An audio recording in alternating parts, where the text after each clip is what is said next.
بسم اللہ الرحمن الرحیم۔ عزیز طلبہ و طالبات، السلام علیکم۔ میں امید کرتی ہوں آپ سب خیریت سے ہوں گے۔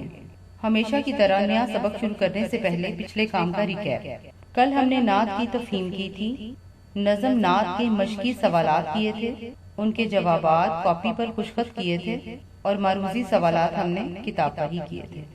اگلا سبق شروع کرنے سے پہلے آپ سے کچھ سوالات پوچھنے ہیں۔ کسی بھی کام کے کرنے کو کیا کہتے ہیں؟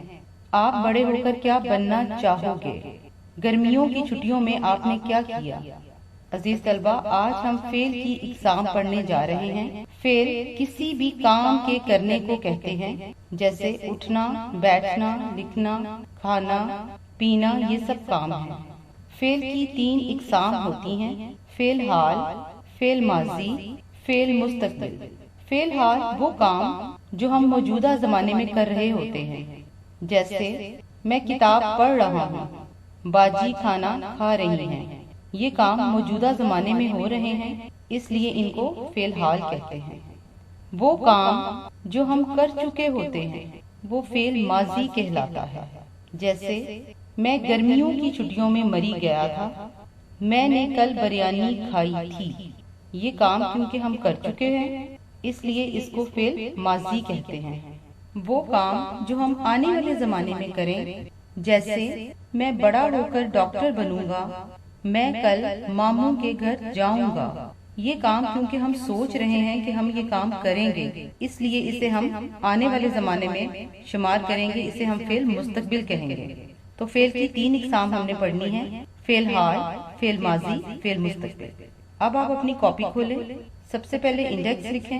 ہمارا آج کا انڈیکس ہے فعل کی اقسام۔ اپنا صفحہ تیار کریں، دن، تاریخ، سال اور عنوان لکھیں۔ عنوان ہے فعل کی اقسام۔ نمبر 1 فعل ماضی، گزرا ہوا زمانہ۔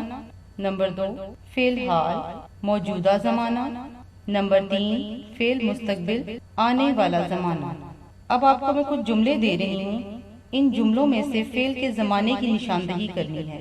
جملے ہیں: بچے میدان میں کھیل رہے ہیں، امی کھانا بنائیں گی، علی امتحان دے چکا ہے، کل تیز بارش ہوئی تھی، میں ڈاکٹر بن کر ملک کی خدمت کروں گا۔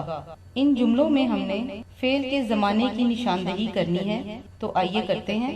پہلا جملہ میں نے بولا تھا بچے میدان میں کھیل رہے ہیں۔ آپ کو بھی پتہ ہے یہ کام موجودہ زمانے میں ہوا ہے، اس لیے یہ فعل حال ہے۔ امی کھانا بنائیں گی، امی نے ابھی کھانا بنانا ہے، جی ہاں یہ فعل مستقبل ہے۔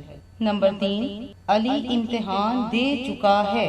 علی کیونکہ امتحان دے کے فارغ ہو گیا ہے، یہ کام اس نے ماضی میں کیا ہے، تو یہ فعل ماضی ہوگا۔ نمبر 4 کل تیز بارش ہوئی تھی، یہ بھی کام گزرے ہوئے زمانے میں ہوا ہے، یہ بھی فعل ماضی ہوگا۔ نمبر 5 میں ڈاکٹر بن کر ملک کی خدمت کروں گا، یہ آنے والے وقت کا کام ہے، اس لیے یہ فعل مستقبل ہوگا۔ آپ کا گھر کا کام ہے۔ 5 آپ نے ایسے جملے لکھنے ہیں جن میں فعل حال، ماضی اور مستقبل کی نشاندہی ہو۔ تمام کام آپ نے بہت خوبصورت اور خوش خط کر کے اپلوڈ کرنا ہے۔ اپنا خیال رکھیے گا۔ اللہ حافظ۔